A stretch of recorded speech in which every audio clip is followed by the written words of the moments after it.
So there were a couple of really well put together graphics that were being circulated that had the problem that they were difficult to read.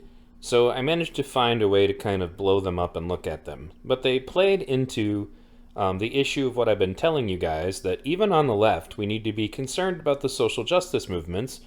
And my assessment, having been present during Occupy Wall Street for both Detroit and Flint, was that wokeism had an enormously negative impact on the ability of these organizations to function, and that it seriously felt to me like there was some kind of, behind the scenes conspiracy, so to speak, to destroy these movements, and that the social justice ism was the best way to go about it.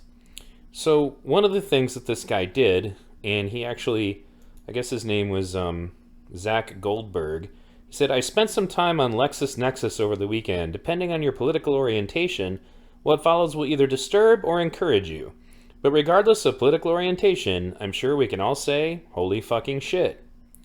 And he's making a note that basically, around, like, these are the things they started talking about in 2012, and then these are the things that they stopped talking about in 2012, and they replaced class war with race war. Race war does not threaten their profits.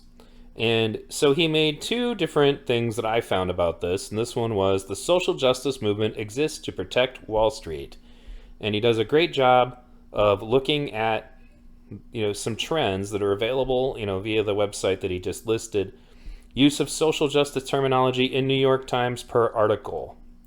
As you see here, anti-Wall Street protests, like the Occupy Wall Street, drastic decline, social justice boom happens immediately around the same time. The same thing can be said for all these other terms that came into being popular at that time, which is check your privilege, fat shaming, microaggression, slut shaming, and cultural appropriation. And the protesters were forced out of Zuccotti Park on November 15, 2011. You see that this is when this kind of drags down, and then all these concepts start shooting up. And then they bring up that Black Lives Matter activists disrupted the Bernie Sanders speech, which they did, which was one of the most idiotic moments I've ever seen in the left's history. One of the things that actually, in order to push away from attention from Wall Street, which is something that Bernie Sanders was well known for, was that Hillary Clinton, when running against him in 2016, said, "If we broke up the big banks tomorrow," Miss Clinton asked the audience of black, white, and Hispanic union members, would that end racism? Would that end sexism? Would that end discrimination against the LGBTQ community? She said, using an abbreviation for lesbian, gay, bisexual, and transgender. Would that make people feel more welcoming to immigrants overnight? At each question, the crowd called back with a resounding no, which, by the way, I'm going to provide this exact article right here. But the point is that she was trying to distract away from the issue and make the election about identity politics. And I hate to say it, but it worked. And the reason I know it worked is that I went on social media around this time to try to understand why, while Bernie Sanders had won Michigan, for some reason he lost Detroit and Flint, which were two places that were annihilated by NAFTA. And who brought about NAFTA? Well, Miss Clinton supported it, and Bill Clinton signed it. So it didn't make any sense to me that she would have so much support in two cities that were utterly devastated by that decision. And what I figured out when I went to the social media that I was part of because of my participation in Occupy Wall Street was there were an awful lot of people saying things like, "I can't bring myself to vote for a white male." So instead, they voted for Hillary Clinton, who checks all the boxes and the wrong ones as far as her, position in regards to civil rights. Bernie Sanders marched with Martin Luther King. Bernie Sanders got arrested, like literally handcuffing himself to a black girl to try to fight segregation in schools. Bernie Sanders is having a long-standing, relationship as far as to trying to make people of color's lives better and all poor people's lives better. Whereas Hillary Clinton called black youth super predators that needed to be brought to heel, supported the crime bill, I mean, the list goes on, but because of the fact that identity politics became more important than an actual track record at, facing Wall Street and wealth inequality, we got what we got, which was them nominating Hillary Clinton, the racist, but she was female, so she ticked the social justice box.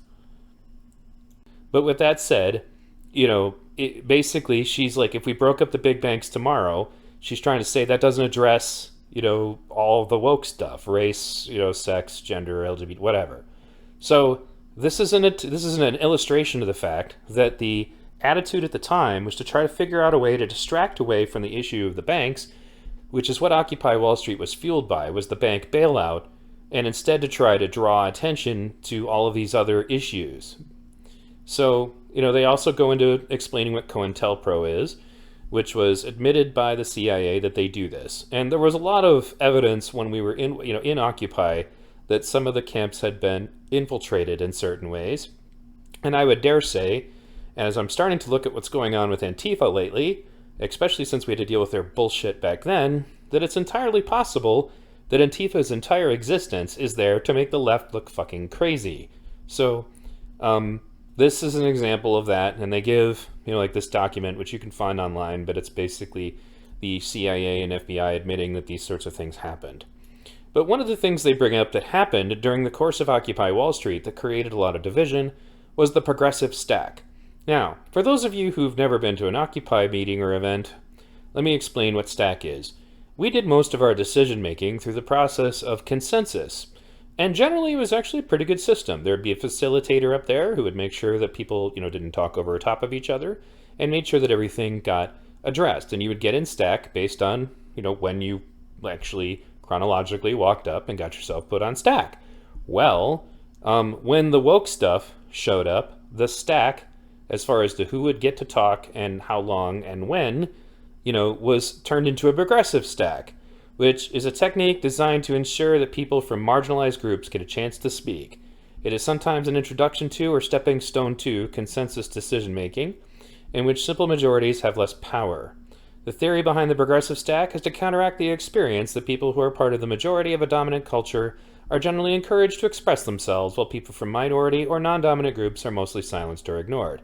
In practice, majority culture is typically interpreted by progressive stack practitioners to mean white or male or young adult, while non-dominant groups include women, people who are lesbian, gay, bisexual, and transgender, and non-white people and very, very young or older people. The Stack and Occupy movement is the list of speakers who are commenting on proposals or asking questions in public meetings.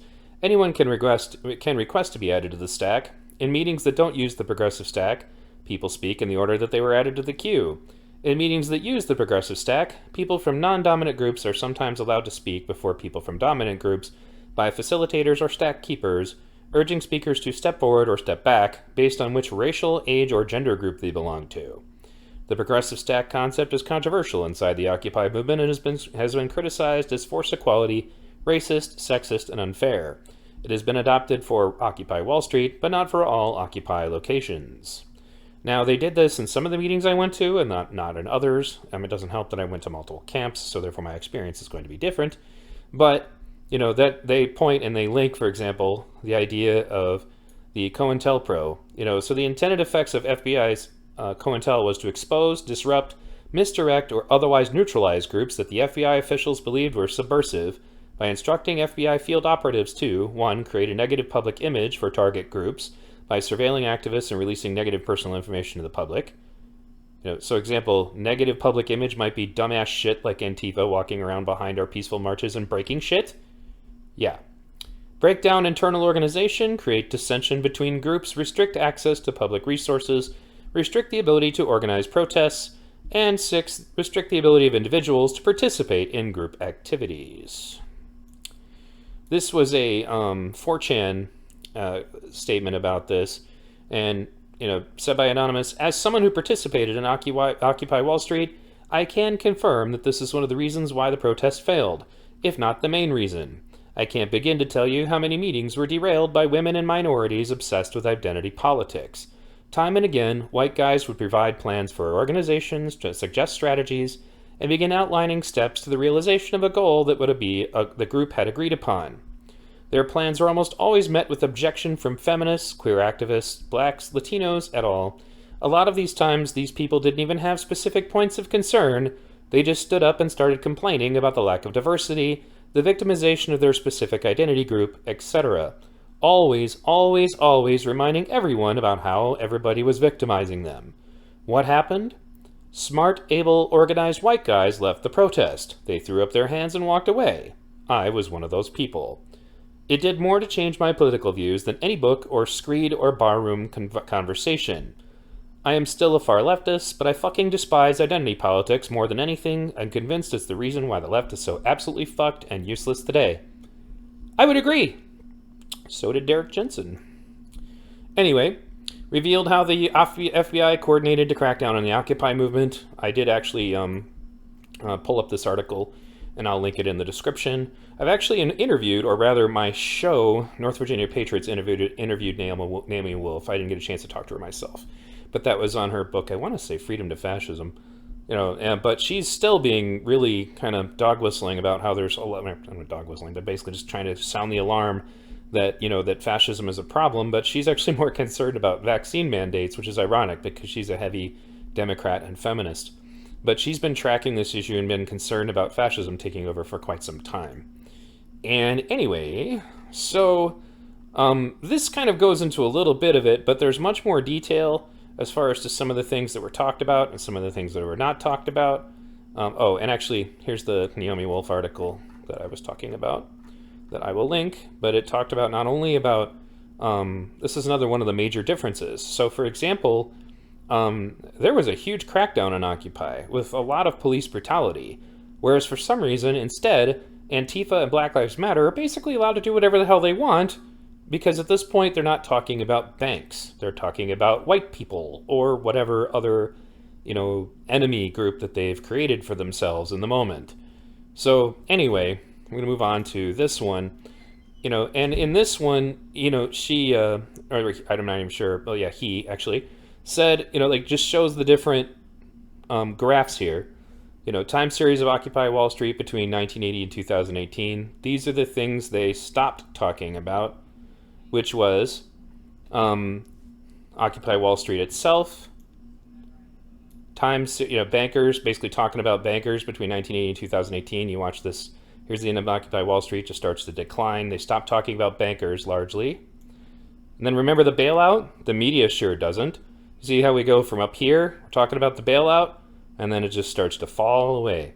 For some other reason, around the same time that the social justice movement became more prevalent in the Occupy movement, then all of a sudden Occupy starts to crumble, and then, mentionings of everything that they think is important starts to climb. So, for example, let's go over here. These are the different pictures, and then I will give you a link to the thing on this too. But we have also articles mentioning intersectionality, shot way the hell up around the time Occupy Wall Street ended. Articles mentioning racism, shot way the hell up. Articles mentioning discrimination, shot way the hell up. You see how there's Occupy Wall Street down here? So Occupy Wall Street ends, and all of this stuff becomes more important. Number of newspaper, blog, web-based publication, and magazine journal articles mentioning white supremacy. Huge shoot up right here. Okay.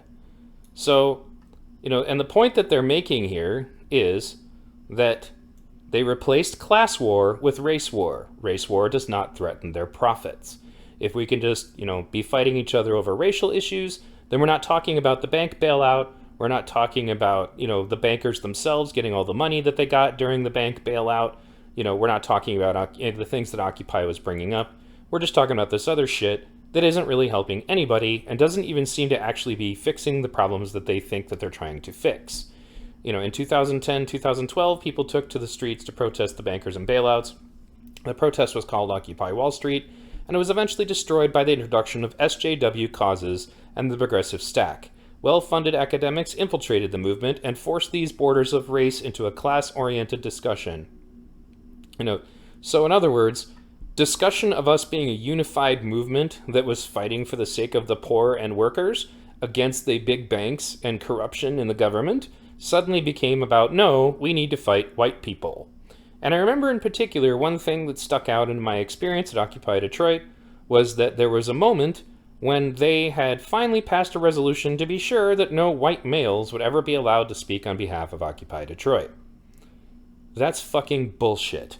And they think that they needed to do that is bullshit. And again, as I expressed to you guys in different stories, when I was at Occupy Flint, none of this shit ever happened, which is why we were a hell of a lot more productive. So, at the end of the day, the one major thing that I would say beyond anything else also contributed is that when we didn't have a camp anymore, we didn't have a unified purpose that kind of made us put those things aside. The camps usually were put up in places that were high crime. We were dealing with crack dealers, gang members, et cetera, et cetera. It was a dangerous environment. I had to talk down a few people. Like, I remember an incident particularly with a knife. It's just, that's how crazy it was. So that was a distraction away from a lot of this stuff. As soon as the camp went away, then it was even easier, because at that point, when there was no mutually shared threat, then all of these other issues suddenly got to become more important. So anyway, this just kind of like puts in statistics that the New York Times would make sure that articles about the things that they didn't want us talking about anymore, like the bank bailout, started to go away, and things that they did want us talking about instead started to get more and more important, and that all of these trends seem to correlate with the end of Occupy Wall Street. And so what I take away from this is, again, even on the left, social justice is not your fucking friend. It was not designed to help marginalized people. It was to make sure that actual marginalized poor people cannot work together to destroy the issues that were presented that led to us going out into these places and living in these camps and giving up our lives to be part of these protests.